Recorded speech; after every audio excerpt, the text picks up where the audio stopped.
Bonsoir. Good evening, everyone. Welcome to tonight's roundtable discussion. You may see the rectangular table there, but I have the round table, which officially means it is a roundtable discussion. And tonight's discussion, Franco-British relations, spearheading European security. It is a real pleasure to welcome you here to St. Helier Town Hall and to echo the comments that have been already very eloquently made. This is an important conversation on the future of European and global security. Thank you very much indeed for being here on your Monday evening.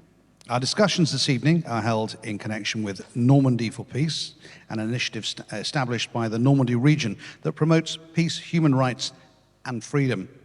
Its mission is to encourage international dialogue, raise public and youth awareness of major global challenges, and to help build lasting peace. Normandy, of course, holds a unique place in the history of freedom.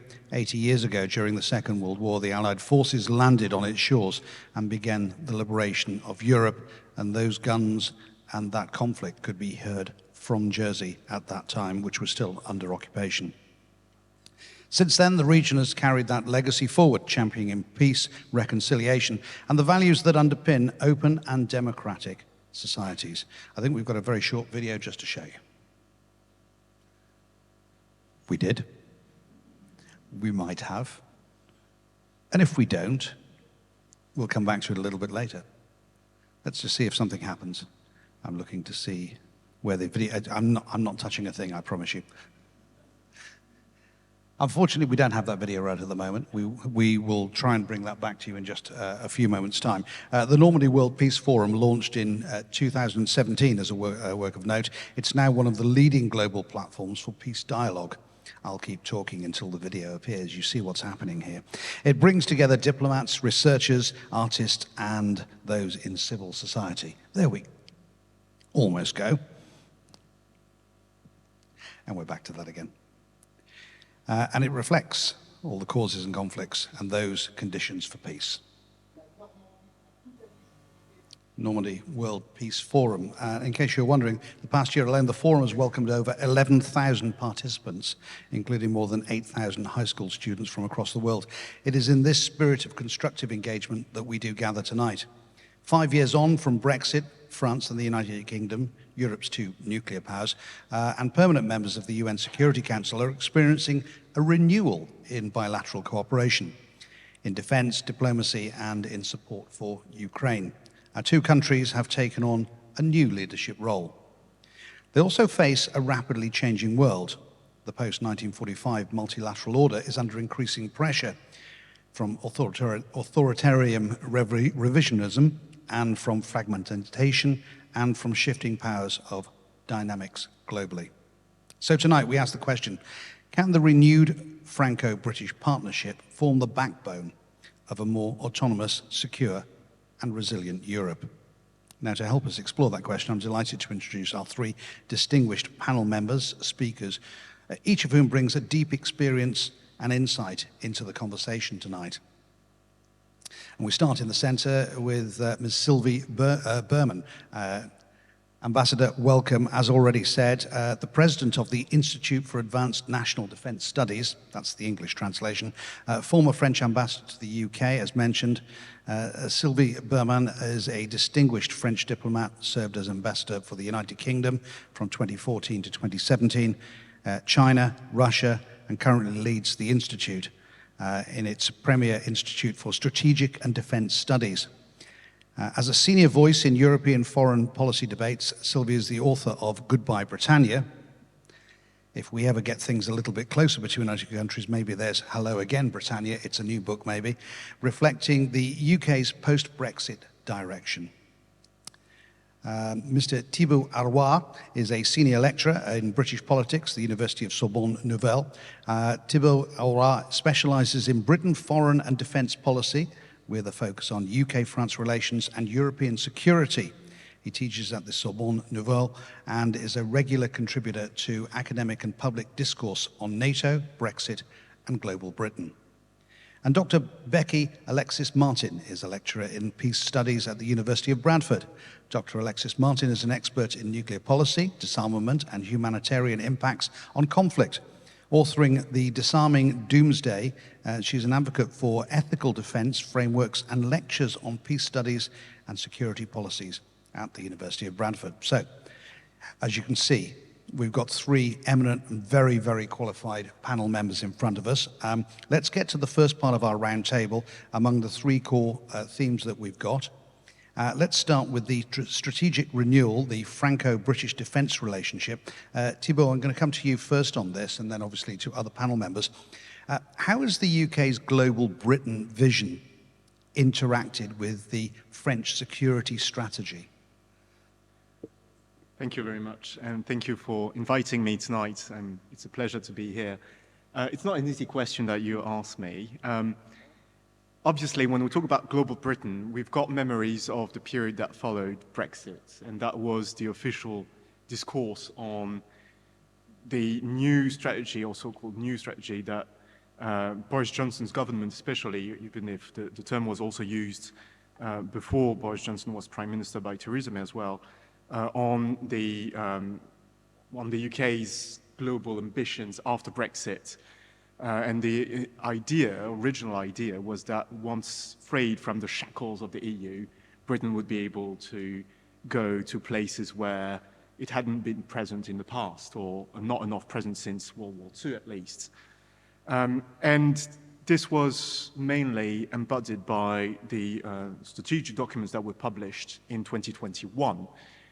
In the integrated review that was published in 2021, Britain insisted on its presence in the Indo-Pacific. And that was the main demonstration of the new ambition, being in new places, or places where Britain had been less present in the last 50 years, maybe. Now, how does that interact with France? Well, I wouldn't say there were many connections at the time, precisely because Britain had an ambition on its own and wanted to avoid the European dimension as much as possible because of the resonance with the EU. And this was mainly, if we look at France specifically, this was mainly embodied by what happened in 2021 with this, the signing of the AUKUS agreement, when France had a deal with Australia about building submarines for Australia, and Australia decided to sign another deal that would replace that deal with France, the AUKUS deal with the UK and the US. Of course, the main partner in that deal is the US, but the UK was another very important partner in the deal. And this was a moment when there were a lot of tensions between France and the UK, specifically on the Indo-Pacific. So global Britain and France didn't go that well together. However, that doesn't mean that cooperation was absent altogether. Because of past agreements, and because there was a need to cooperate nonetheless. And we are going to talk about the Lancaster House treaties later on, but these were treaties that were signed in 2010, and they were precisely signed because there was a risk that in case of political tensions, cooperation could stop, and signing a treaty was a way to try and move on whatever happened. And I think military-wise, France and Britain kept talking to each other because the military doesn't depend on political tensions. And even if cooperation was not at its best at the time, there were still projects that kept going on and which today we're building on. Okay, we'll explore some of that back chat in just a second. Ambassador, I'm going to come to you just for a moment. I remember hearing at the time, I think it was a French Prime Minister who said that for anyone leaving the European Union and having their Brexit, there should be some pain. And I think that there should always be some pain as a deterrent for losing. And I think that's pretty much the quote. And I do wonder the parting of the relationships. I don't think there was a breakdown at that time. The choice of Britain, arguably, but the choice of Britain, and then if you like, the reflection of that from France and from other European countries was, well, that's it, you're on your own for a little while. So we've had that period, haven't we? Yeah, I know it was a very difficult period, but I think it was also misunderstanding, because I remember that the British thought that France wanted to punish them.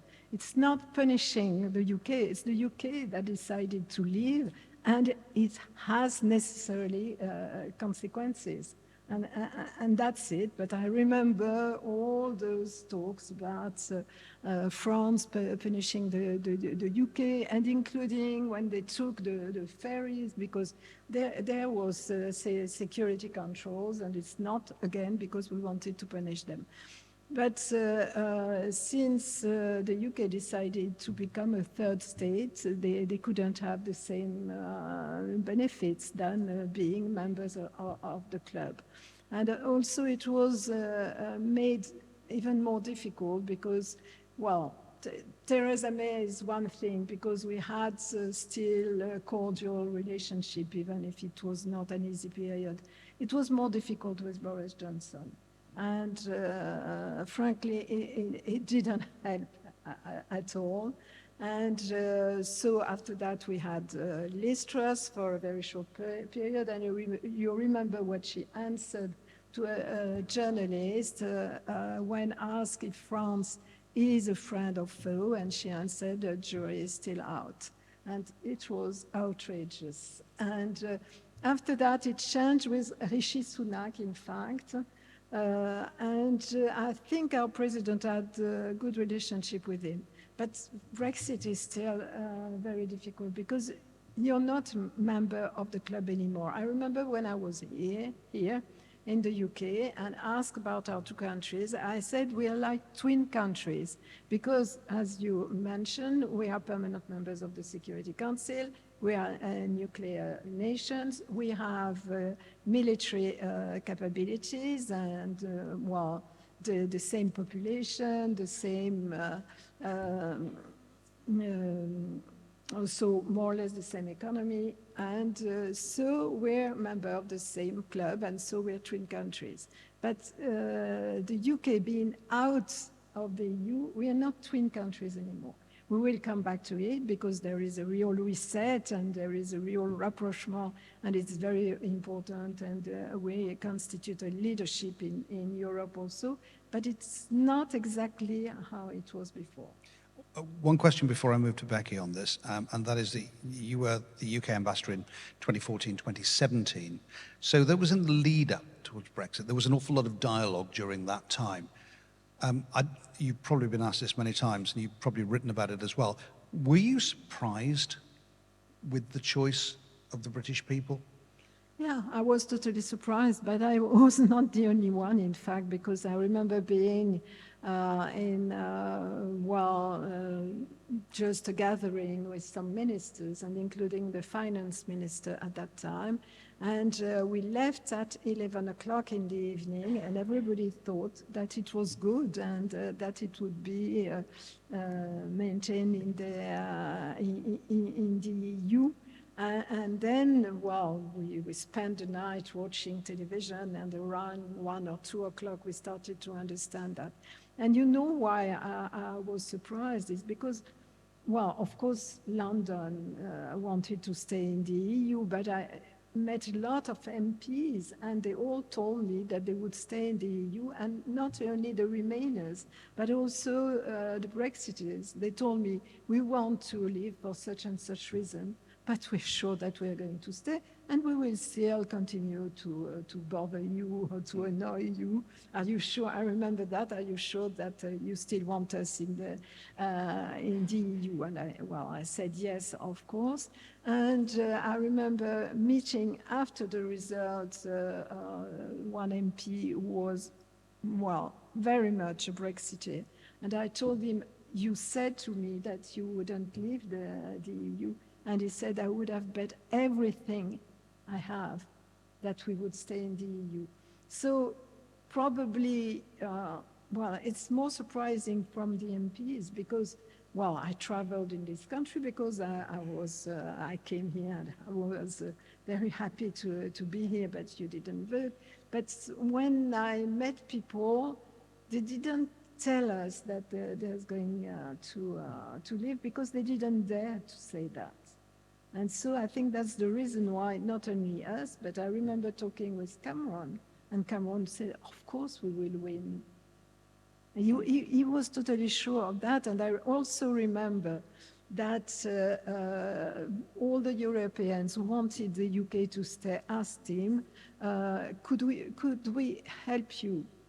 And he said, no, I don't need you. I have enough to, with the agreement you remember with the EU, we have enough to convince people to stay. So there was a lot of mistakes, not only from us who were witnessing this process, but also for those who were participating in it, and including the members of parliament.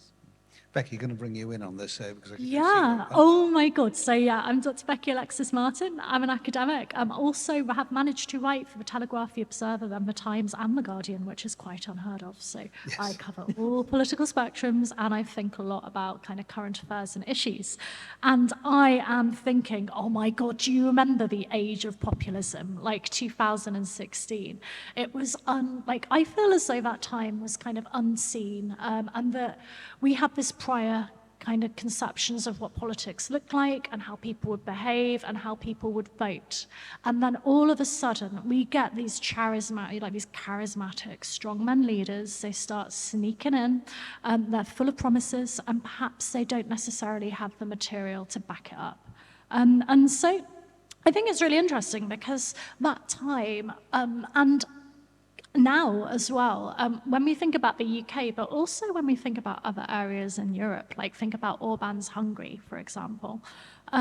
So we have this kind of economic inequality. We have this cultural anxiety, right, that was pushed partially by the tabloid press, thinking about the dangers of migrants, and forgetting that actually we are nations, both France and the UK, built upon migration, right? We have these first, second, third, waves of migration. Migration provides our doctors, provides our nurses, provides our, factory workers and our cleaners, both for France and the UK. And so we had in the UK this really complicated collective response to like these major perceived crises and actual crises, whether it was migration, climate change, or security, right? And so these populist movements framed the EU, didn't they, as like this distant technocratic force, right? And in doing so, it undermined kind of our ideas of national sovereignty. It made, public trust kind of hit rock bottom when it came to Brussels and national governments. So we didn't just dislike Europe at this time. We also disliked our own government. And I think it's really interesting because this comes from often like this kind of very working class to middle class perspective, right? Where you're kind of, you're in a democracy, but you don't actually feel like the wheels of democracy are turning for you. And you feel like those in charge aren't actually doing what's necessarily in your best interest. So a lot of this change came about because of this kind of cultural shift. And so it's undermined support for European solidarity on issues like defence spending and enlargement, and it's pushed back, pushed against the EU's geopolitical weight. We have a less strong EU because we're not in it, and frankly, to put it in my expert opinion, it sucks. And so we need to push back against this. My perspective is that, we need to kind of rebuild legitimacy from the ground up, thinking about kind of responsive governance, democratic participation, and visible delivery of public goods in conjunction with Europe, if not the EU. And so I think it's really interesting because we need to demonstrate, obviously, that we've got this shared purpose and kind of mutual benefit to UK-France relations. And I think it's really obvious, actually, when we look at defence, when we look at the economy. I'll talk a bit more about defence later, because while I'm very interested in populism and very interested in Brexit, my kind of specialism is tech, science, and war. So we'll talk a bit more about that later. But I really think that we need to think about how we can enhance both French and British sovereignty and work together and kind of make ourselves more agile and more protective. We're really lucky that we have the amazing history, that we have the kind of Anglo-French relationship. It goes back centuries. And even if we just look during the Cold War, this kind of joint power in NATO and this joint collective role on the Security Council, thinking about kind of what comes next, it seems natural to work with our closest neighbours. So that's kind of my thought, is that we need to get beyond the populism. And I think we can. I feel really positive about the future, actually. So yeah, dare I say it. Thank you. Thank you, Becky. Thank you for that. I just wanted to come, you mentioned the Lancaster House Agreement, Thibault. The first one of those was under David Cameron. Yep. And we've just had the Lancaster Agreement Part 2, I think. I call it Part 2, but that's not an official term for it. Just take us through the Lancaster Agreement and why that was and could be more important now. Yeah, so maybe before I talk about the Lancaster House treaties, which are actually two treaties in 2010, yep. There's a long history of cooperation between France and Britain, and I think we can't understand what happened in 2010 if we don't look back at St. Malo and the declaration that was of 1998 between France and Britain. So at the time, Tony Blair and Jacques Chirac, who worked on reinforcing European security by using the Franco-British alliance to build what became the common foreign and security policy of the EU. And in 2010, so at the time Sarkozy was President of France and David Cameron was Prime Minister of Britain, and obviously as the treaties were signed in November 2010, we know that this is something that was very much negotiated also by the Brown government. So there was a kind of consensus that there was a need to move on and build something more ambitious. Maybe because the EU was not doing enough, but also because France and Britain realized knew that they were the two leaders in European security. And the main treaty was actually the one that was signed on nuclear defense and nuclear cooperation and on nuclear testing, actually, at the time. And there was another treaty that was about conventional weapons and also about cooperation between the armies and building of what they called the CJEF, the Common Joint Expeditionary Force. So building weapons together and also building a force that could be used in case, very definite cases. Now, what happened last week was the signing of, or at least the expression of a will to move on with it and to build something even more ambitious by including other domains that were not included in the original treaties. So, of course, the nuclear aspect is still very important, and symbolically that came first last week when President Macron and Keir Starmer, Prime Minister Starmer, declared in the Northwood Declaration that actually they would work together on reinforcing nuclear cooperation, even trying to revise their nuclear doctrine to cooperate and talk to each other in order to coordinate their nuclear doctrines. So that doesn't mean there is a joint nuclear force. That's absolutely not the case. France remains sovereign and the UK has its own doctrine, but they are willing to work more and more together in the use of, or at least in deterring potential threats. Now, yeah, and for the rest, I mean, if we look at the domains that were included in 2010, the conventional weapons, this is still something that is very important for Franco-British cooperation, and the two countries decided last week to try and revive this cooperation and start building again those weapons that they had decided to build in 2010. So that's the Scalp Storm Shadow weapons that became maybe a bit more famous to the general public last year because they were used in Ukraine, including against Russian targets in Russian territory. So this is something very important. But there were other domains that were not included 10 years ago, mainly because they were not that important at the time. So cyber threats, So cybersecurity is now crucial. Space as well, space cooperation is also something that was included in the refresh of the Lancaster House treaties. And also something that might be important is the fact that they are willing to upgrade this combined joint expeditionary force, which is now called the combined, combined force, combined joint force. That's right.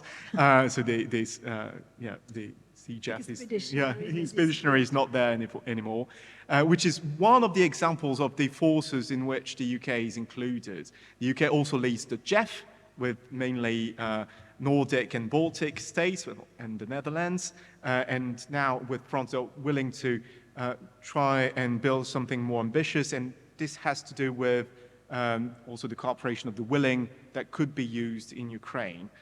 So this is mainly what what last week was about, trying to reinforce this cooperation and show that the UK and France were partners that were willing and able to work together.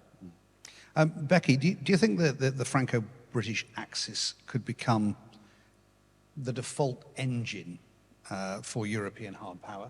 Is that where it's heading? Get my mic on. That's a really good question. I think that, so our defence is entrenched and entangled with the US. So we've got an agreement called the Mutual Defence Agreement that was first signed and ratified in 1958. So it's decades old now. This treaty, actually, between the US and the UK had a really interesting history. So it came about because the UK was developing a hydrogen bomb, so the biggest, most powerful nuclear weapon. The US kind of was aware and kind of observing this work while collaborating with France on France's nuclear weapon. So there's another little bit of Anglo-French history in there. And then, of course, upon the UK developing this weapon, the US turned around and wanted to work with them because they both had this really powerful thermonuclear bomb, essentially. And, why not work together? And it used to have 10-year renewal. Up until very recently, so just before Boris Johnson left government, he turned around and he got rid of the 10-year renewal for the Mutual Defence Agreement. So it's kind of basically infinite now. We have infinite mutual defence with the US. But at the moment, I think even kind of the most reasonable person would agree that Donald Trump is, in some ways, a quite problematic man. And he's not always the most stable and balanced he doesn't present the most stable and balanced behaviour, and particularly not on X and social media. And some of the things he proposes and talks about are both compelling and also terrifying. And so I feel as though there's kind of multiple reasons for this shift towards kind of UK-French collaboration, right? So not only do we, we're the two nuclear powers in Europe, and as our other speakers have said, we understand each other better than perhaps other nations will understand us, right? We have similarities. But also, we have Russia on our doorstep. We have Ukraine that only has conventional warfare, right? They don't have a nuclear deterrent. They used to, they got rid of it, they're probably regretting it. From one perspective, one discourse.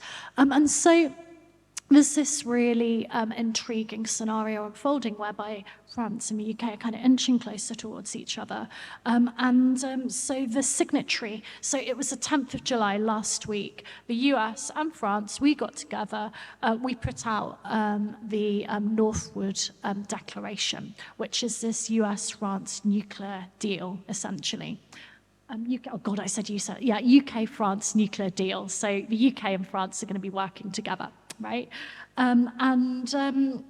So we've got this kind of new space that we're going to be, thinking about. And, the US is going to remain kind of a cornerstone of our deterrence, a cornerstone of our kind of future warfare capacity. But France and the UK, I think, they're trying to work out what to do next. And I'd say that I think this kind of shift, it provides a critical layer of European nuclear resilience. So, and I think that's the key, is looking at this kind of more complex and dangerous world, looking at Iran, looking at North Korea, looking at Russia.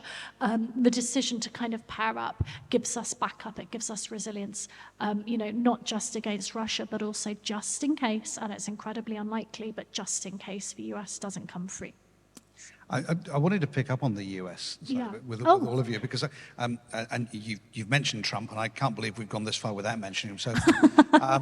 But it does occur to me that whilst we have the US has got to be involved to a certain point, particularly when it comes to armaments, and particularly when it comes to UK systems, because the UK uses American systems, whereas France, France is using a different system completely. So there's going to be massive confusion between armament systems between the two. So US has got to be a player still. So there's a balance to be struck between how much we throw ourselves in with France and how much we still have to be there with the US. Absolutely, but it isn't just, so I've actually written fairly extensively on the technological shift that would be required if we go from kind of US collaboration to French. And there is actually work at the moment that's being undertaken to help develop both UK and French technological knowledge. So I wonder if there's kind of a future perspective that actually we might be more closely coupled. But you are absolutely right. At the moment, our systems, French and the UK system for nuclear deterrence is not compatible. So we can't kind of swap missiles or anything, but we can work together. I think it's really interesting because it allows both of us, both France and the UK, to uphold national security imperatives. I think there's a lot, there's a lot to be gained from it. But it could, of course, as you said, if we do kind of make that complete technological adaptation, be incredibly expensive for the UK in the future, or France, depending on who makes that change. Ambassador, it's not lost on me that we watched a lovely video all about peace, and then we've been talking about missiles and armament ever since, which the two kind of go together, because if you don't have the defense and the security, you don't have the peace and the deterrent in the first place. I was hearing that there was a problem in the Netherlands where KLM as an airline was paying so much money for pilots that they were taking F-35 fighter pilots from the Dutch Air Force, and they were losing them. So now they've got a shared agreement where they do 1 year for KLM and 1 year as reservists in F-35s, because they need to share the pilot skill around. So it strikes me as if we've never thought so hard about the deterrence of war, or the deterrence to stop war, by arming up even more than we ever have, because we're talking about it, in real terms, in a way that we probably wouldn't have talked about 10 years ago, openly. Do you think that's fair? Sorry. Which one of us would you like? Ambassador first, and then, Okay, then Becky second. On nuclear issues, that's right that we didn't mention that years and years ago. The difference is that since the war, Vladimir Putin is every 2 weeks mentioning this threat, and that's the reason why there is some worries on the part of European countries. We consider that we are totally autonomous and there's no risk for France, but also because we're only thinking in nuclear deterrence. And we realized with this war that we need also conventional deterrence, because it's not nuclear war, even if Putin is threatening with it almost, every 2 weeks, like I said. In fact, General de Gaulle and other French presidents have also mentioned the possibility of covering the Europeans or the EU. It's not clear. It doesn't have to be clear, because we don't have to say what we are going to do and what our vital interests are. The difference now is that countries such as Germany, who was totally against nuclear and even civilian nuclear, is now keen to have I don't know if it's nuclear arms or nuclear deterrence itself, because there was very strange statement saying that Germany needs to have the leadership on that, which is not possible for us, even if we are ready to protect Germany. But I think the equation has totally changed. There will be a steering committee, a Franco-British steering committee. So they will discuss the doctrine. They will discuss the space of it also. And this is important. What has changed in this world is not only the war of aggression of Russia. It's also, as you mentioned before, Donald Trump. Because we can't we can't be certain, for instance, that he will apply, if necessary, Article 5 of the Atlantic Charter. And by the way, just what one of our ministers for defense said in Washington years ago, she said, Article 5 is not Article 35, meaning that it's not only to buy those planes and weapons in the US. And that is in the interpretation of Trump, in fact. And we just saw that today when he said that he would be ready to provide NATO with weapons and with American weapons, and afterwards they would give it. When they say provide, it's to sell, in fact. And on Article 5, he didn't say really anything.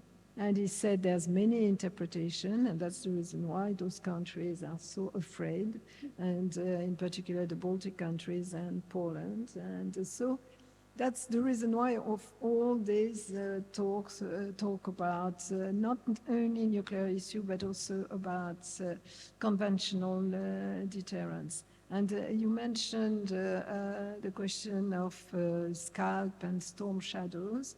Well, it's an important decision, but why didn't we take it 3 years ago when the war started? Because in fact, we haven't built them for 15 years now. So I think it's as if the war only started, and I'm afraid, I know that we will talk a little bit of Ukraine later on, but it's a bit too late. There's some things that we can do for the future when there is a peace agreement, if there is, when there is a ceasefire, if there is, I hope so. Anyway, there will be some at some point, and we can offer guarantees to Ukraine. But there's a lot of things we haven't been able to do, or maybe willing to do before that. Okay. We're going to talk, you're right, about Ukraine and the future of European security in a little while, and also about other types of deterrence and the ethics and the emerging threats as well. So we'll come on to talk about those. And indeed, if you've got a real killer question that you want to ask, there will be an opportunity for that with the panel that we've got here. So if there's something running in your mind as well that you would like the panel to consider or to answer, then we'll get a microphone to you and we can do just that, either now or later. So feel free to do that, because I think it's the best way in an open forum that we're in. Thibaut, I wanted to just come back to you on the subject that we've been looking at the moment, which is, it's almost as if there's a perfect storm, but also a perfect moment that have happened all at the same time. NATO and Trump backpedaling and making all the noises of backpedaling out of NATO that he has forced the UK and France to kind of work together. It probably wouldn't have happened without that. And in a way, if they are working together, they've been forced to do so and probably spend money they wouldn't have wanted to spend on it. But it's brought about something that we didn't have. And that in itself is probably a precursor and leader to better Anglo-French relationships than we've ever had in the last 5-6 years, certainly. Yeah, so what we were talking about is what we call critical juncture. As that's the word that we use in academia to talk about these moments when, there are major changes. And this is definitely one of those moments now. However, Franco-British relations do not start, right now. It's not because of Trump or because of Ukraine. However, it's true that there is a need for Europeans to do more, and the French and the British know that they can lead the efforts because of their status. We've been talking about their status and the fact that they are two nuclear powers, that they are permanent members of the Security Council, of the UN, and of course, major members of NATO, major contributors in Europe. However, as many American presidents have told Europeans before, it's not started with Trump. Europeans need to do more to share the burden.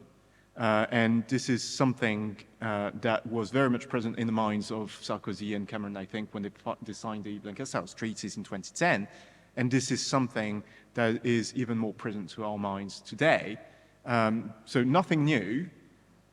As to whether this could lead to something more ambitious at the European level, well, who can answer that question? I mean, in the past, there were initiatives that actually didn't lead to spending more on defense. And one major choice that also leaders have to face is, if you want to spend more on defense, where do you find the money? And what is acceptable in democracy? If you've got to shift budgets, what kind of budget can you shift towards defense? And this is not an easy question. Does that mean changing the welfare state system? Does that mean spending less on the welfare states? Well, maybe, but is that acceptable to the population? And this is something that is very hard to sell. And I don't think many people in Europe are ready to ask the question and also answer the question, and not many peoples will accept to have the welfare states scrapped even more than it is already, or reduced, or to spend more on defense. This is a very complex issue. And even if we've got many commitments now, I don't know how exactly they are going to be implemented in the future. Now, also, what we've got to bear in mind is that there will be very important elections in 2027 in France, 2029 in the UK. Who knows who will be in power after that, and what kind of choices they will make? I don't know. Okay, Becky, I want to bring you in at this point here because I know you wanted to speak before. Before we switch and talk about Ukraine a little bit more. Okay. Just picking up on those thoughts that we've had in this first theme, if you like, and this is going to sound like a very churlish question. Are we preparing for war or are we preparing for peace? That's really interesting. So if you look at the UK budget at the moment, we are cutting welfare spending, we are increasing military spending, but I don't think that we are preparing for war. I think we are stuck in what's known as a forever war, which isn't as scary as it sounds. So the idea of the forever war comes from this academic called Derek Gregory, who says that before used to be these wars of contrition. So you'd have a war, it'd last days, weeks, months, and then kind of peter out. Some resolution would be found. But because obviously we've got this deterrence, it makes it a lot harder to kind of end the war. So I think we're working towards peace, though. And I think together, the UK and France are kind of adapting their posture to what is essentially is a more volatile security environment, while reinforcing this kind of broader trans-channel and transatlantic alliance, or trying to rebuild the transatlantic alliance together. We're like two brothers kicking our other brother who's not behaving himself. And I think it's really interesting because we're under some quite big peace treaties as well. So the UK and France are both under the non-proliferation agreement. So this treaty encourages us to kind of manage our nukes, to disarm slowly. And so we've got this complex mandate. We need to kind of maintain a credible deterrent while pursuing good faith measures towards disarmament. And balancing these demands is obviously, it's really difficult, whether you think about it through a deterrence theory perspective, whether you think about it through a lens of strategic stability, and whether you think about it through kind of the international frameworks or even the international conflicts that are happening now. So I think that we have enough kind of process in place to kind of prevent further war, I hope, touch wood, oh my goodness. And I think that this collaboration actually is a shift towards a more peaceful Europe and hopefully towards better diplomacy more broadly. Thank you. Really good question. Excellent. Ambassador. Yeah, you ask if we're preparing for peace or for war. There is a very famous Latin motto, which is civis pacem para bellum. If you want peace, prepare for the war.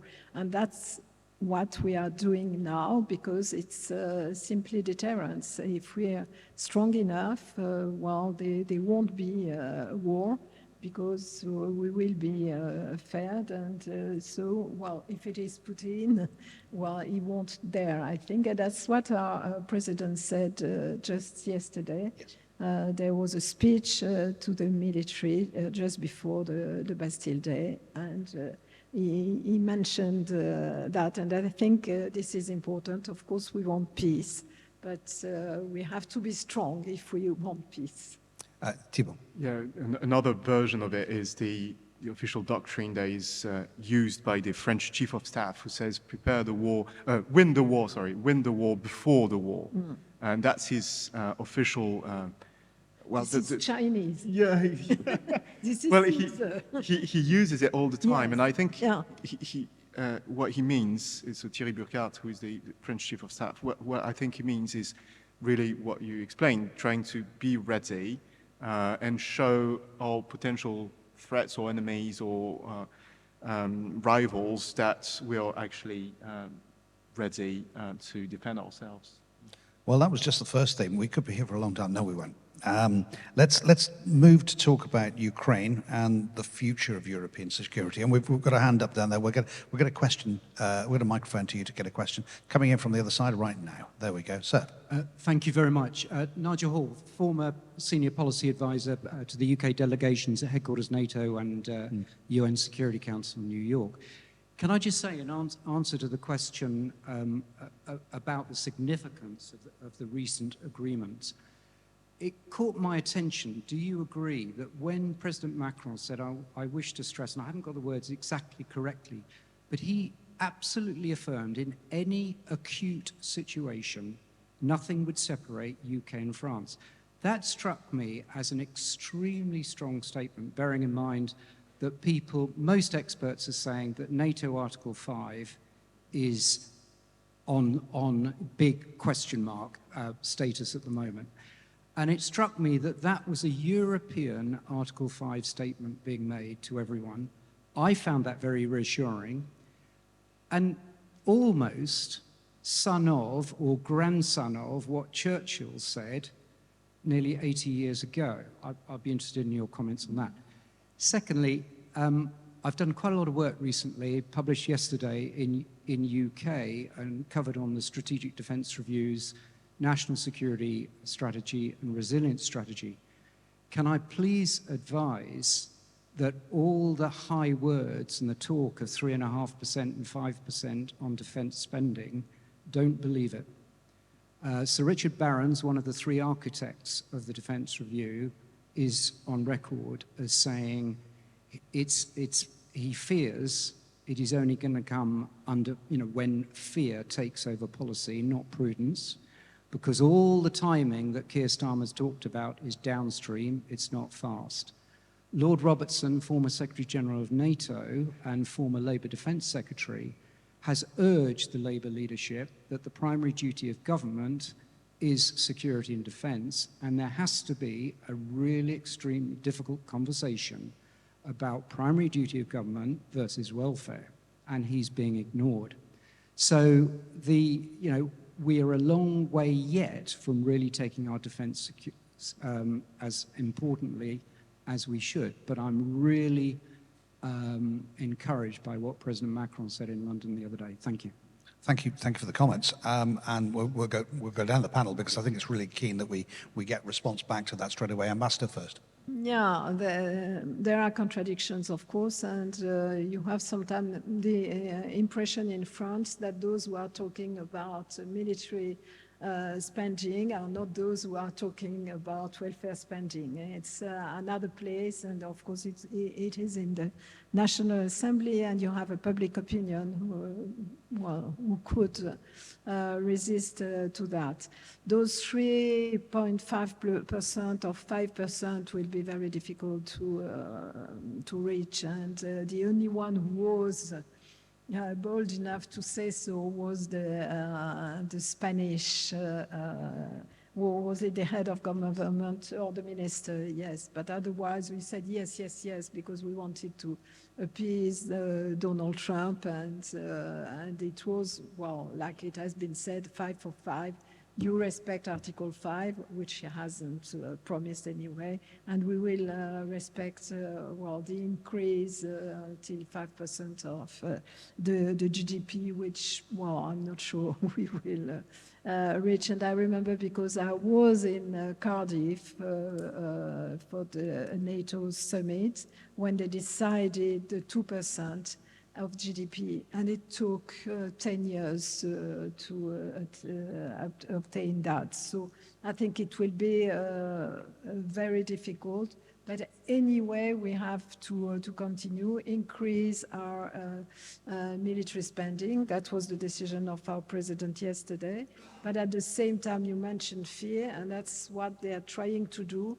I don't know if it's very successful or not, because I heard the chief of staff here in the UK saying that you should start to build bunkers or so on. And people are afraid of that, but they don't necessarily believe you. And if it doesn't happen, well, if nothing happens, well, God forbid, well, people won't believe you anymore. And that's very difficult position for our heads of state or government. Okay, Becky, come in with some comments on what was said from the floor. Thank you so much, firstly. Excellent question, excellent feedback. And I think there really is this tension between welfare and warfare, as I mentioned earlier, that's become particularly acute due to the kind of broader economic strain that we're experiencing across Europe. We're still kind of coming out of a recession, aren't we? I think it's difficult because defence framing arguably is essential for international security, and underfunding of defence can cause huge issues. Underfunding of welfare systems can cause huge issues. It can, deepen inequality and erode public trust. And we need to have more resilient national strategies. And perhaps France and the UK working together may actually offer an opportunity to reduce budgets if we find a way to collaborate in the context of military interventions, for example. But it's a really strange time, I think that we need to have a more balanced strategic defence review. We need to try and harmonise, defence capability with robust public involvement. And we need to acknowledge that social resilience is as critical to national security as military readiness. So I think a lot of work, both in the UK and in France, needs to look at things like counter-terror, needs to look at kind of our issues at home as well, as much as issues abroad. So, thank you. Thibault. Maybe about the first part of your question and the declaration, the Sandhurst Declaration. I think indeed these are very strong words, and if there is one place where declarations are important, it's the nuclear deterrence and all, even conventional deterrence, because words count as much as having the weapons, etc. Because, and you talked about the fact that you create also doubts about the use of the nuclear deterrent, and this is part of it. So expressing this very clearly, that a threat against one of the other, or a threat against Europe, would be considered by both allies as a threat against them, and that they would be ready to react, is something that is both meant to reassure allies in Europe, but also send a clear signal to potential threats, and especially Russia, I think, in this case. And it will be heard in this way. So the wording is very important and is meant to be a reassurance for Europeans. Let's, yes, by all means, please, Ambassador. I would like to talk about the relationship for a relationship between the UK and the US. Let's imagine that there is an attack of Russia against Estonia, for instance, or another Baltic country. France and the UK might want to react, but what about the US? And is the UK ready to do something if the US opposes it or doesn't participate? That's a question mark. Becky? Good question. The UK has complete command control over its nuclear deterrence and other military capacities as well. But I do agree that beyond kind of having control, there's also obviously the impact of diplomacy, hard and soft. And so having our current political power may influence and may affect, but in principle and on paper, we have autonomy, I hope. I think the jury's out on that one. I wanted to move on to Ukraine, and we'll get there by hook or by crook, one way or another, and the future of European security. Ambassador, the role that France and the UK have played as co-leaders, what is that role against the Ukraine's defence? Have they played that role well? First, I think what is important is that we have, the same views on military issues, and we are ready to lose people in a war, and that's not the case, for instance, in Germany or in many other countries. So that's the reason why we could be leaders in the EU. At the beginning of the war, we didn't act together. It was just parallel, but it was not really a joint commitment. Did we do enough? Probably not. And we can see the result now because Ukraine might lose the war. And we at some point imagined that we could send troops during the war. We haven't done so, and we couldn't do so. And so now we're working, as I said, on the post-crisis Ukraine with solid guarantees, but I'm pretty sure that Russia won't accept that because we are NATO countries, and the reason why Russia attacked Ukraine is because of NATO, because they didn't want that Ukraine joined NATO, and it's not to have now NATO soldiers in Ukraine. And so it might be very difficult. We are right to work on that. We work to establish headquarters, planification, and so on. But I don't know what will happen in the end.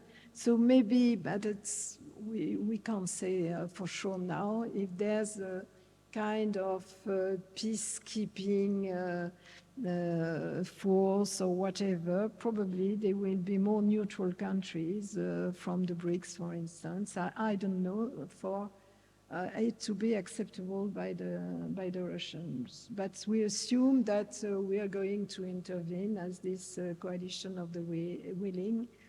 I don't see really in what circumstances. Even if we have to prepare for it, anyway, you always have to make contingency planning, but it's going to be difficult. But the fact that we're preparing that is also the consequence of our failure in supporting Ukraine. Maybe we couldn't because, we didn't have not only the will, but we didn't have the means. And when I mentioned this question of scalp and storm shadows, it's obvious. It's obvious for other anti-missiles weapons and so on. And because we decided to disarm years and years ago after the fall of Soviet Union, and it's what has been called by one of our prime minister the dividends of peace. And so that's the reason why now we are totally disarmed. Let's move on with that. Becky, the European security framework, how do you see it playing out? Really good question. We're in an interesting place at the moment, aren't we? I think there's like many different kind of conceptions of security beyond kind of military power that should be informing Franco-British collaboration at the moment. We're in an age of polycrisis. We've got climate breakdown, we've had pandemics, we've got mass, displacement, we've got AI disruption, and we've got all these kind of new weapons and things emerging. And so when we kind of think about security, these traditional kind of state-centric, military-dominated models of security just aren't good enough, I would argue. I think we need to be thinking more creatively and more laterally and thinking about kind of other ways that we can support security. We need to be thinking about things like human security, right? So reframing protection in terms of people rather than borders more generally. Prioritizing protection from hunger, disease, political violence, and through projects such as joint investment through the UK-French collaboration, who knows where it may go. We could have better development diplomacy, peace-building missions, and better health infrastructure if we reframe on the human rather than the nation state. I also think we need to think loads about ecological security as well. It's something, we hear about the climate crisis. We're starting to feel the effects. In the global north, perhaps we're enjoying more sunshine, but it's causing huge issues. So, it's creating demands that mean that both France and the UK need to kind of recalibrate their strategic outlooks. We've got these rising temperatures, and they're a threat multiplier. They're creating more conflict, and they're destabilizing fragile states. And they could drive mass migration, of course. So France and the UK should be taking the opportunity to lead and to embed climate foresight. We should be thinking about climate in the context of security into defense planning, right? And to promote green security cooperation, particularly in the Sahel and Indo-Pacific regions, I think. And I think that by doing this, we might actually become more secure kind of globally, and it might give us a lot more power. So basically, I don't think security is kind of just reducible to tanks and treaties, although they are both very important. And I think we need to have a more kind of multidimensional perspective on it that integrates, ethics, sustainability, and collective responsibility and well-being. And I think that it's strategically necessary and kind of normatively really urgent. And one of the amazing things is that France and the UK are kind of uniquely positioned to actually begin to kind of pivot in this direction. And I feel as though, while obviously the new collaboration, the Northwood Declaration is a defence treaty at its very core, it offers scope and it offers space to begin to explore other opportunities for collaboration to make a better world. But I am in peace studies. There we go. Ambassador, I know you wanted to come back on that, and Thibaut, I promise we're coming to you in just a second. Yeah, no, I agree with all those challenges and the necessity to address them. We didn't choose to have tanks in Ukraine, tanks, bombs, and we have to react to this, and we have to make priorities for the time being, and to be ready for those wars. You have now new leaders, and those new leaders only believe in strengths. And this is not only China, Russia, Iran, also Turkey, but it's also the US. And so we have to deal with that. Otherwise, not only the EU, but Europe will be very weak and will lose every kind of influence. So if we want to be influential, if we want to be respected, we have to have all those weapons and all those military deterrents. Even we get rid of them. No, of course, but we are not the ones who chose I know. the war. You are absolutely right. And I think this is a difficulty, isn't it? Is that when we are living at a time of maximum violence, basically. We have more conflict now than we have had since 1945, statistically. We have more deaths due to genocide, due to civil war, and due to interstate conflict. And you are absolutely, like, I could not have put it better myself. You're absolutely right. We still need conventional warfare, but I feel as though that when we think about security, we need to build better, and I think we need to diversify. So, thank you. Thibaut, there's a lot to unpack in all of that there. I don't know which bit you want to pick up on first. Well, if you feel lost and desperate, I understand. No, it's really hard to list priorities, and you know, I'm an academic. I'm not a politician, and I'm very bad at making recommendations. What I know. And what I look at is really what's happening, and I agree with Ambassador Berman that definitely we need to face the realities that are in front of us. I mean, and again, I don't think rearming was something that would have come in the minds of many people in the 1990s at the time.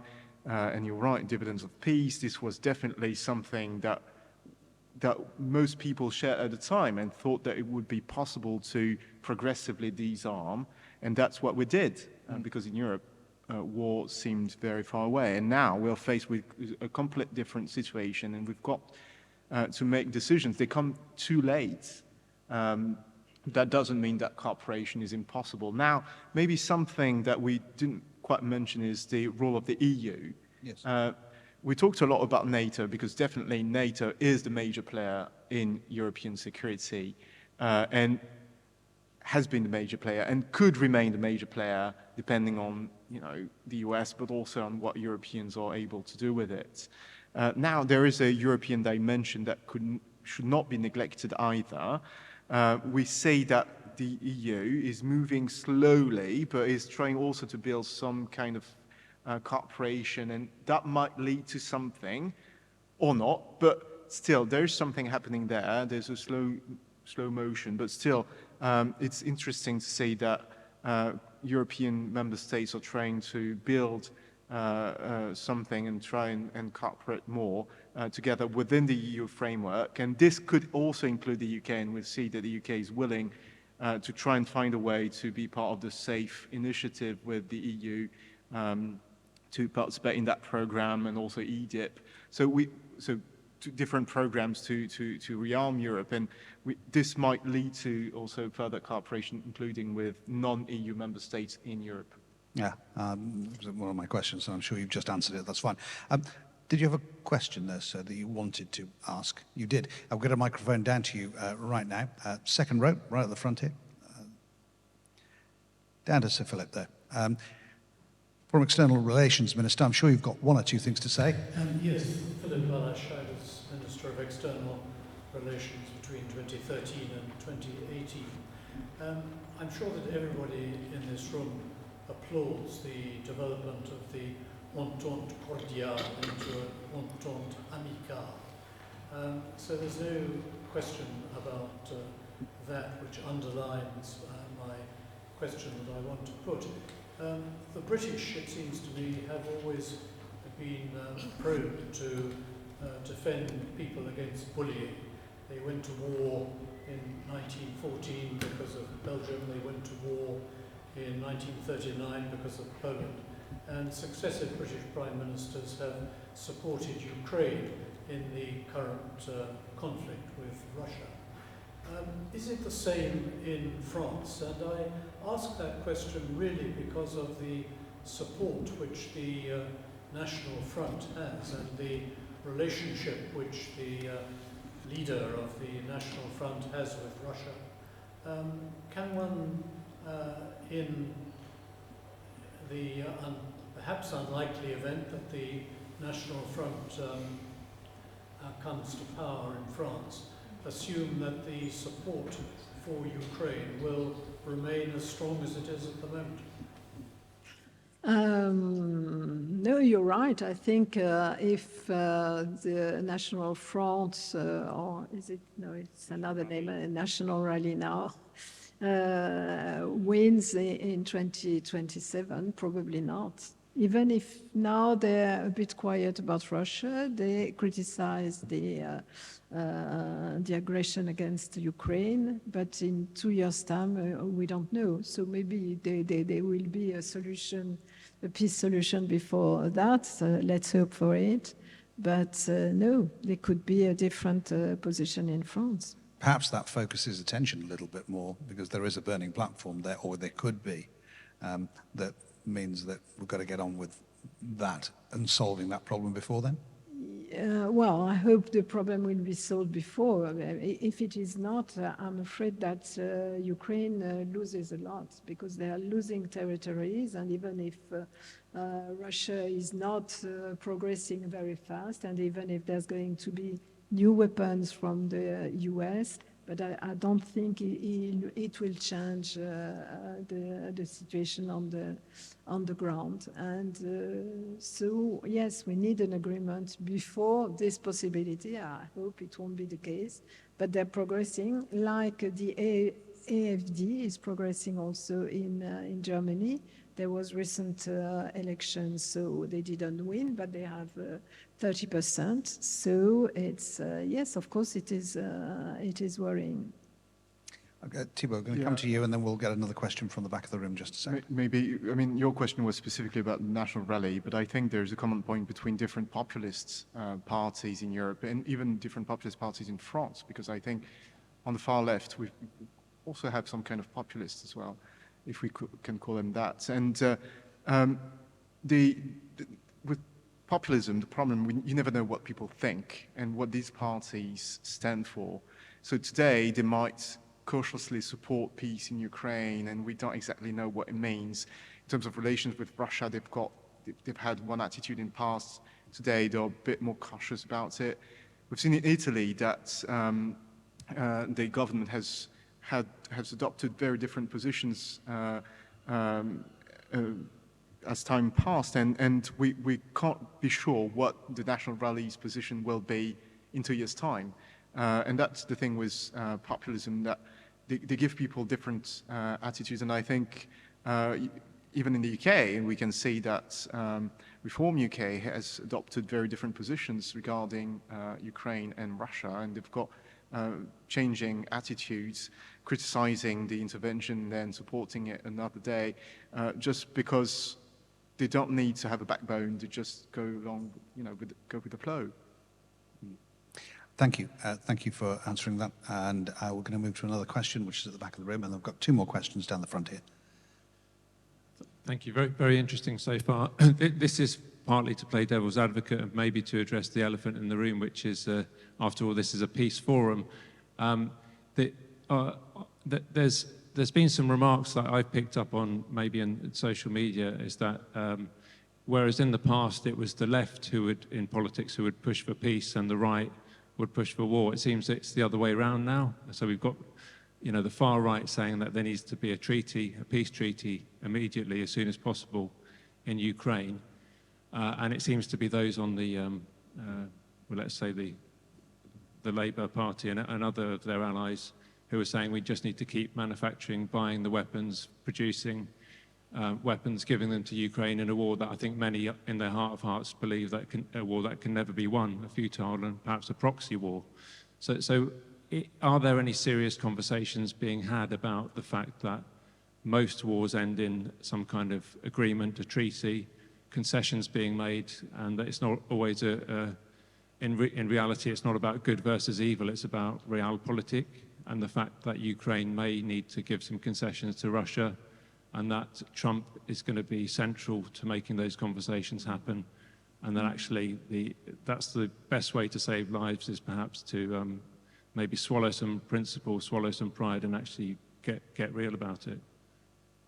You were getting lots of ums from up here, if you couldn't hear that, by the way, but we'll go, actually, Becky, we'll go to you first, and we'll come all the way down the line. Thank you. So first thing I wanted to talk about was the notion of positive peace and negative peace.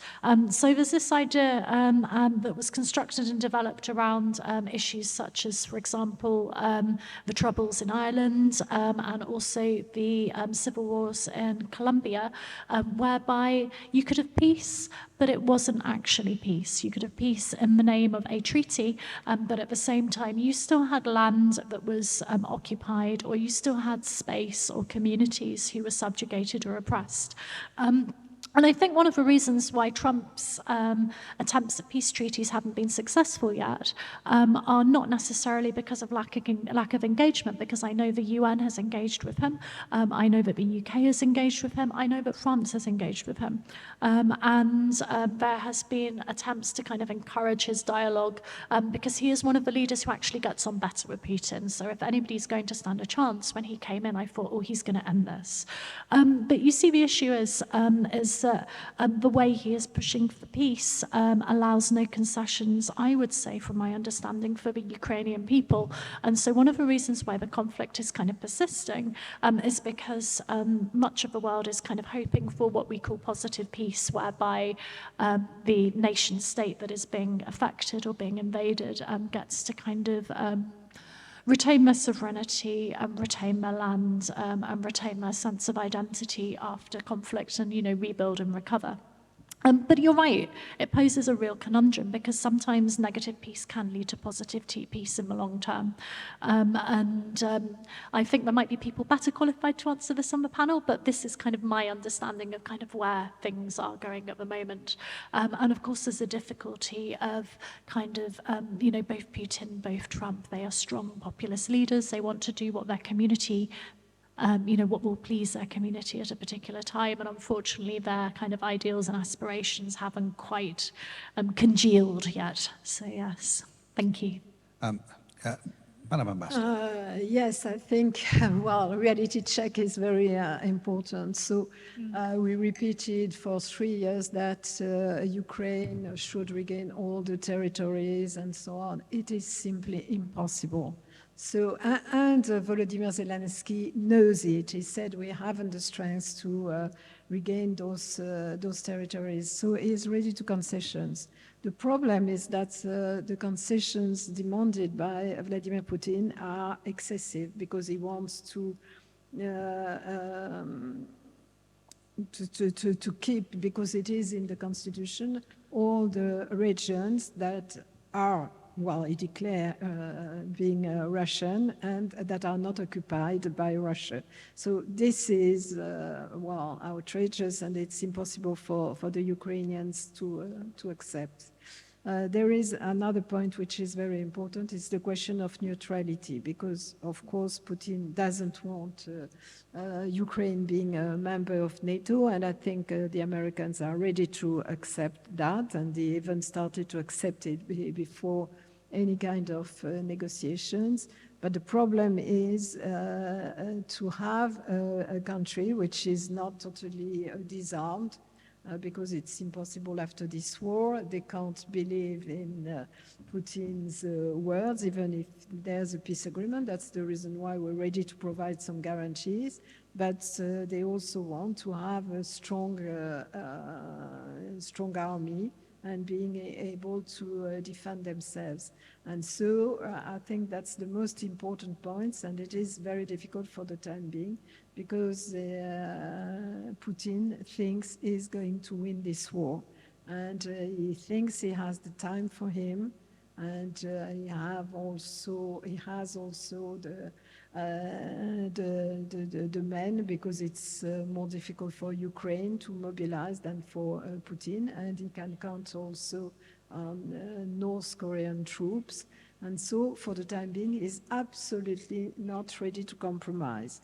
So you've seen that today Trump not only decided to provide some Patriots and anti-missile weapons, is ready to provide maybe more weapons, but we don't know what.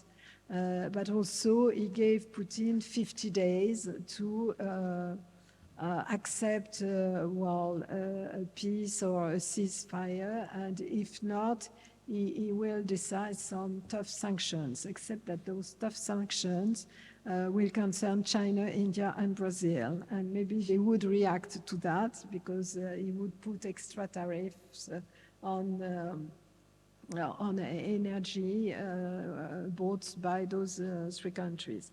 Is that a threat which is enough for Putin? We don't know. And it will depend on what's happening on the ground, because we can talk of peace, we can talk of negotiations and so on, but if he wants to continue the war, it's very difficult to convince him to do otherwise. What he did when he launched this war was not reasonable, but nevertheless he did so. And so he's the only one who can decide to stop the war.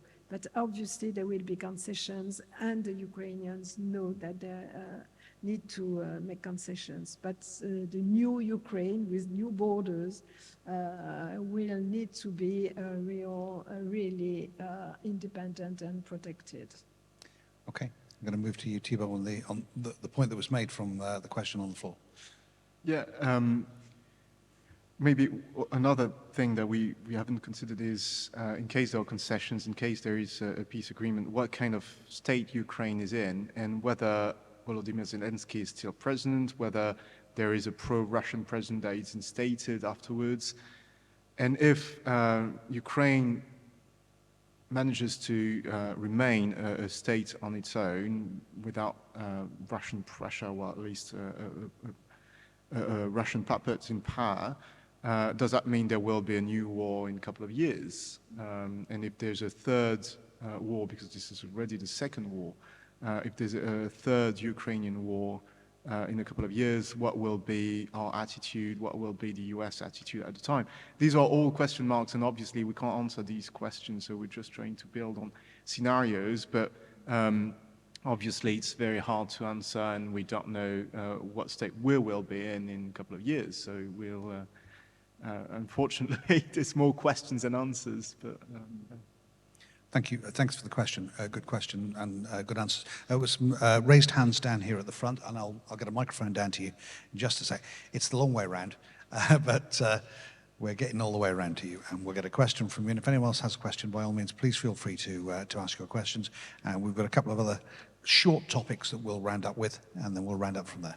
I'm Stan Richard Delettery. I'm a former naval reservist and a proud Jerseyman. I'm also Anglo-French nationality. So cooperation between the UK, Great Britain and France, it's happened since the Entente Cordiale. Some of the best military projects in recent years have been Anglo-French. The two British aircraft carriers are an Anglo-French consortium, built them. The issue is that both UK and France are proud sovereign nations, and thereby is the issue that there is with European defence. There is no, to the extent that during General de Gaulle's presidency, he pulled France out of the unified NATO command, but remained within NATO as a collective defensive alliance. The big question mark when the EU starts getting involved is the supranational nature of the EU as a whole. The fact that it is an organisation where it declares that European law trumps national law and is a huge problem as far as a nation such as the United Kingdom becoming part of any form of EU common security and defence. There are many conceivable differences where if the UK had remained in an EU developed in that aspect, European interests on defence could have been totally contrary to the United Kingdom's national interest. For example, it might have been in Europe's interests to cede the Falkland Islands to Argentina, but it would never have been in the UK's national interest. And it's from that aspect that, whereas an agreement between the UK and France, or any other coalition of the willing, is quite possible from the UK perspective, but any form of force under the control of the European Commission or the European Parliament causes major issues. I'll try and get a question out of that, if I may. Possibly the conflict between EU and sovereign nations seems to be the strong point that you were making there. So let's just talk about that conflict and the difficulty of overcoming one against the other. Becky, I'll come to you down at the far end first, and then we'll come down. Okay, really interesting question. So I'm actually going to address this through a particular law space. So I've been thinking a lot lately about kind of how we govern and use AI, how we use drones, how we use this new technological warfare, right? And it is a huge issue because there are different laws that govern kind of the use of drones in the EU versus how drones are used in the UK. And so it causes kind of an issue regarding kind of responsibility and ethics in military contexts, whether we're looking at kind of EU space action or UK action.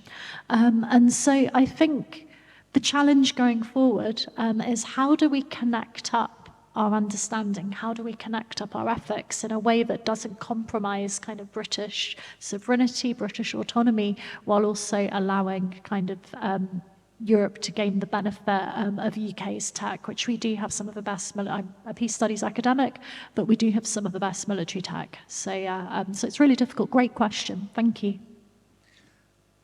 Madam Ambassador. I think in the EU anyway, the decision is not taken by the Commission except for the trade issues. And so it's the decision of the European Council, meaning the heads of state and government. And so there's a possibility to take decisions. And also, anyway, the UK is a third state, so the procedures are not exactly the same. There could be, of course, close cooperation, but it's not being a member. It has disadvantages, but some benefits also. Thibault. No, I think the ambassador said the main thing. I mean, we are talking about defense, security, which is intergovernmental. It's not supranational. These decisions concerning the common foreign and security policy, this has never been an area where the EU could make decisions without consulting member states. These are decisions that are made by the heads of states. It's intergovernmental anyway. It has always been. So this is something that was very clear even to the UK when they were members of the EU. Now, there's been this fantasy about the EU wanting to create an army. This has never been a program of the EU. The EU is not a state, and the EU doesn't have an ambition to create an army, because states create army, not the EU. Now, what the EU, however, is trying to do is to coordinate, especially resources and capabilities. This is something that is ambitious. This is something that the EU has has often failed to do.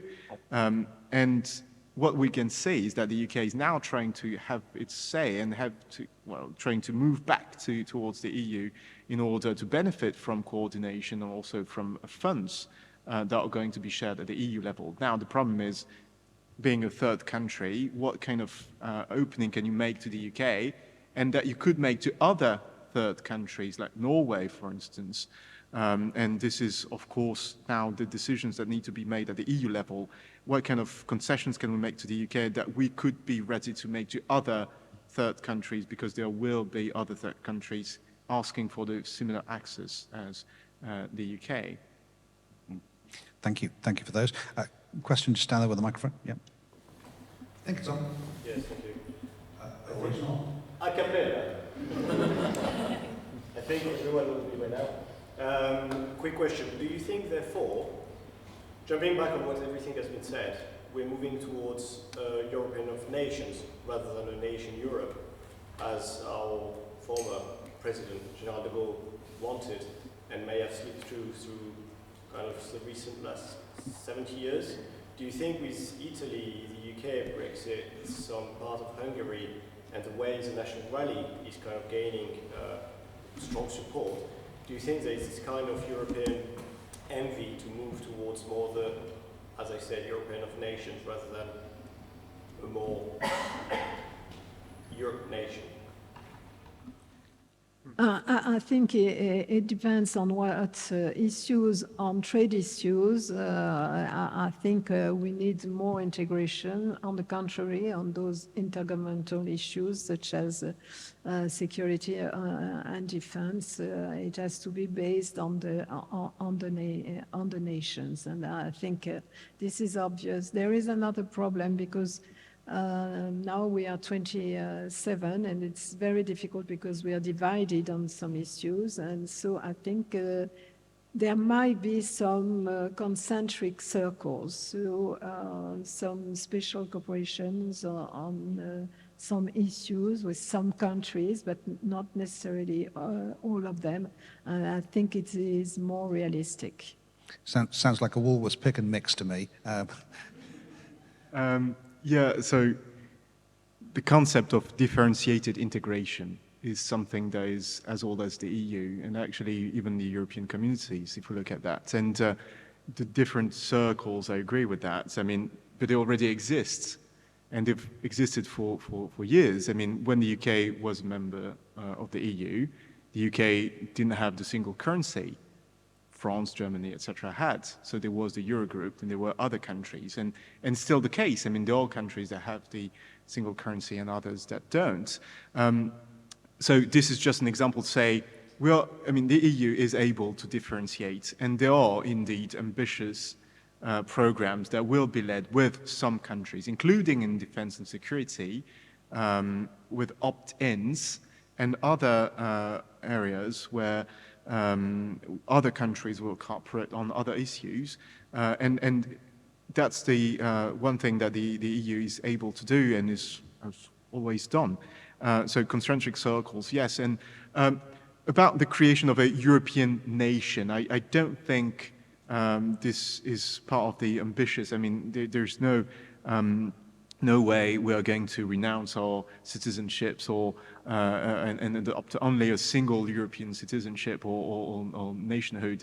However, it's cumulative. I mean, it's not because you're citizens of both the France and the EU. So I don't think we need to choose now whether we're going towards Europe des Nations or Nation européenne. It's not actually in those terms that we need to ask the questions. However, we do realize that the EU is able to conduct ambitious programs with some states, and maybe other states will do something else. Yeah. Okay, we're almost out of time. Almost time to run to a bar somewhere, I'm sure. If there are no further questions, I've got one final wrap-up question. Are we happy with that? No, one from yourself?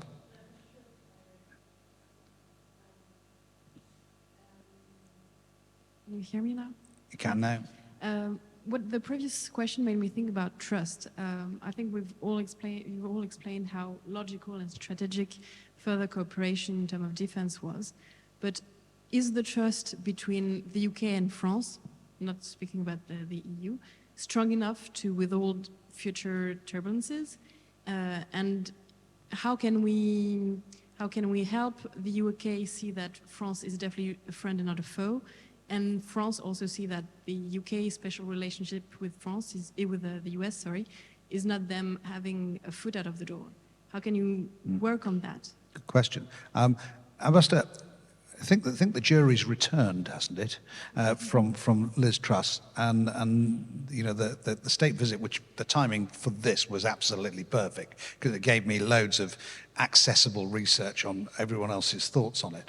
But it does seem we've turned a corner in relationships between the UK and France, which I don't really think I've seen before for a long time. I think we're in a new era, aren't we? Yeah, that's true, but it's because of Putin and Trump. Yeah. It's the circumstances. Do you not think there's more of an acceptability within both of those nations? I think, well, I remember because I was ambassador to the Political and Security Committee, and I was in European affairs, almost 10 years, and it was easier to work with the British than to work with the Germans, even if we were supposed to be the engine of the EU. So because we're very similar, that we have the same view of the world, and since we have not, well, you're not anymore in the EU, but the same responsibilities also in the world, it's the reason why it's easier for us to work together. But there was a problem of trust, of course, because, well, you mentioned Saint-Malo in 1998, but afterwards it has been sometimes very difficult to work with the British on defense issues because the British always thought that we want to compete with NATO, that the French didn't like NATO. This was not the point. What we said is that, well, maybe the American nanny, that is called today Daddy, won't be here forever. And that's the reason why we wanted to increase our responsibilities in defense. And it has been difficult with the British, but because of not the trust was, well, the problem of the relationship between the UK and the EU, and maybe not the UK and France. There will always be some nuances, some divergences, that's obvious. But we need to be together in this period of time. Okay. Don't feel you have to answer this, but by all means do if you wish to, because I've got one final question, and then we're out of here. But if you wish to add something short to that, please do. Trust is easily lost or broken, and it's hard to regain trust. And when you look at studies on trust, two notions are very important: integrity and benevolence. And that's the way the two partners will show that they are willing to cooperate and willing to respect previous commitments as well, and to demonstrate also by using a language that is positive on the partnership and on the partner that trust is being rebuilt. And that takes time. So maybe it's a bit early to say whether trust has been rebuilt, because there were bruises in recent years. However, we are indeed moving towards that, and the language is definitely the language of trust. Okay, we're 5 to 8, and we're pretty much bang on schedule for the closing reflection, which is round about now, so we've timed it just well. You knew the running order. So, good filling. I'd have gone early. What single initiative should France and the UK lead together over the next 5 years to reinforce European and global security? So, Becky, going to come to you first. Hello, sorry. We need to be thinking ahead. So we've got this really amazing new tech that's coming out. We've got drone warfare. We've got these hybrid threats that kind of introduce new and profound risks of an ethical nature, right? And so what I think we need to be doing is we need to be thinking about how we can develop strategic predictability, accountability, and ethics. And France and the UK, we must co-develop a principled framework that's anchored in things like just war theory, and technological accountability. Because warfare, as I said, is changing, it is evolving right now. France already has an amazing digital defense strategy, the état measure numérique, and the UK's defense AI strategy shares similar goals. But I think that what we need to do is we need to go further. We need to think about how we can kind of make sure lethal decision-making is under meaningful human control together. We need to think about kind of how our AI-enabled systems and drones can adhere to shared principles. We need to be thinking about how we distinguish between things like combatants and civilians, how we can use proportional kind of levels of force. I think these things are really important. And I think if we work together, it will make it easier for us to kind of build transparency, to build norms, and to kind of promote understanding of kind of how we use these technologies in operational theatres. I also think that if we work together, you need to have robust cyber defence and public resilience. And so moving forward, France and the UK, we have this amazing opportunity to address information warfare, which is like a huge issue. You know, we've got cognitive manipulation, we've got infrastructure sabotage, we've got all this really interesting cyber, warfare coming out, right? And we've got this space to kind of create doctrines that respect sovereignty and democratic processes while, stamping out this kind of warfare, which is coming particularly from places like China, from Russia. Of course, I think kind of one of the final things really is that we should be thinking about how we can deploy systems in a way that anticipates uncertain consequences. So there's this issue of technological uncertainty going forward, particularly in kind of how we use warfare, the consequences of warfare. So one of the areas I work in extensively is known as CBRN, so chemical, biological, radiological, and nuclear warfare. And we've got things like genetic engineering being used for war, which is, contravening several international laws, but also offers really important opportunities for France and the UK, maybe to work together to combat, maybe to deal with kind of some of these new technologies that are coming out. So my kind of final message for what I'd like to see in the future is I want to see France and the UK work together to deal with emergent technologies and more, and to make sure that if we use them ourselves, we use them ethically and responsibly together. Thank you. And Ambassador, next 5 years. Yeah, I think the situations remind us of what Antonio Gramsci said, is that the old world is dying, the new world is struggling to be born. And in this twilight, it's the time of monsters. And that's what is happening now. And it's also what has been called black swans. And it started, I won't mention Brexit here, but with the COVID crisis and the war of aggression, and afterwards the pogrom of the 7th of October, and war with Gaza, Iran, etc., etc. So we have to face that, and based on reality, and not on wishful thinking. I think it is the most important. And for the time being, I think we have to do what we are starting to decide is to build a very strong technological and industrial basis for defense. Thank you. Thibault. Well, it's hard to come third because... Sorry about that. They've used up all your alternatives, but you may agree.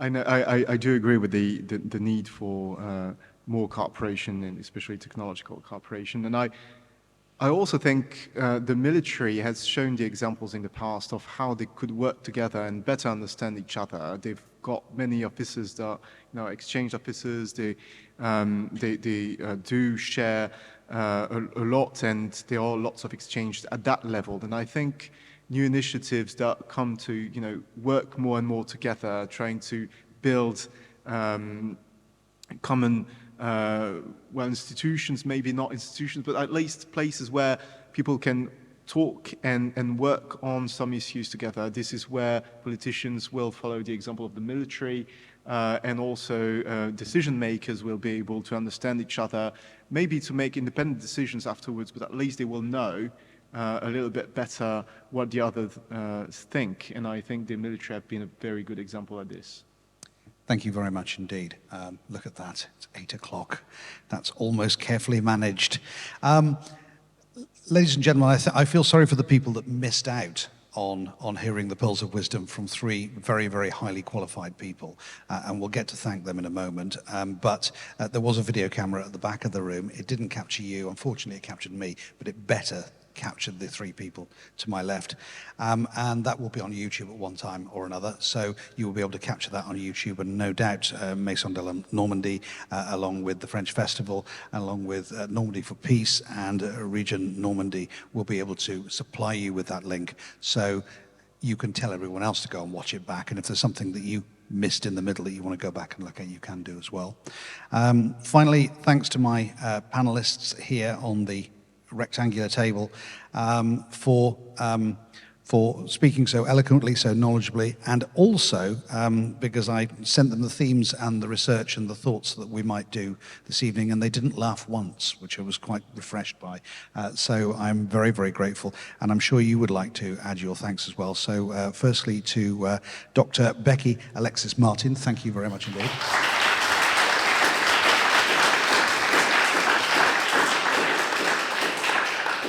To Mr. Thibaut Arroy as well, thank you for being with us.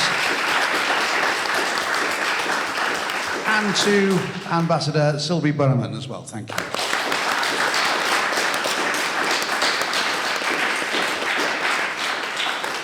It's been a real pleasure. Thank you very much indeed. Thank you for being along with us today. Enjoy the rest of your sunny evening on Bastille evening, and whatever you do, have a safe evening. Thank you very much for joining us. Bye-bye.